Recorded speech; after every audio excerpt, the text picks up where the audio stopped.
Nuevamente un accidente en nuestro deporte se lleva por delante la vida de un gran deportista. David López Tomico falleció en el Rally Sprint San Bartolomé de Pinares en Ávila y resultó herida su copi Natalia Ríos. Desde Aragón Racing un abrazo a la familia de David y nuestros ánimos de recuperación para Natalia. Como viene siendo habitual en los medios nacionales, solo se habla de rallies cuando hay estas tristes noticias. Son como buitres a la caza del morbo. Estuvimos en el Rally Barbastro 2023. Os dejamos un pequeño reportaje con algunos vídeos que grabamos en las trazadas de la horquilla de Hoz de Barbastro y las clasificaciones en la sección Carreras 2023. Este vídeo es de Ismael Pina. Hoy jueves en Zaragoza, Guillermo Aso presenta a los medios su Mercedes AMG 4 GT4, con el que correrá la temporada del Supercars.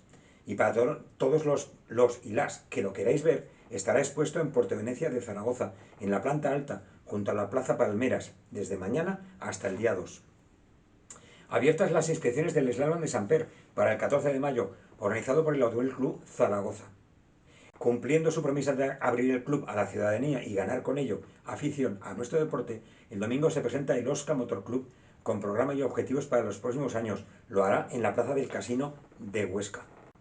Y vuelve la Fórmula 1 en la sección de streaming, Gran Premio de Azerbaiyán, después de 3 fines de semana sin Fórmula 1 debido a la caída del Gran Premio de China del calendario. Equipos y pilotos regresarán al asfalto el próximo fin de semana.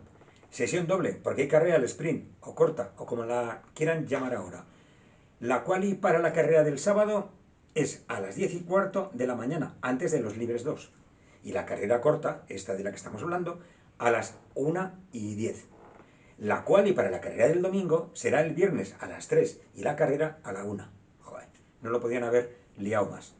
Película Argentina 1985, dirigida por Santiago Mitre, donde Ricardo Darín interpreta al fiscal Estrasera, que se atrevió a acusar a los altos mandos de la dictadura argentina. Y debido a aconteceres domésticos, la próxima semana probablemente no me tendréis que aguantar y os dejaré descansar, aunque la info seguirá en la web aragonracing.es. Bueno, un abrazo.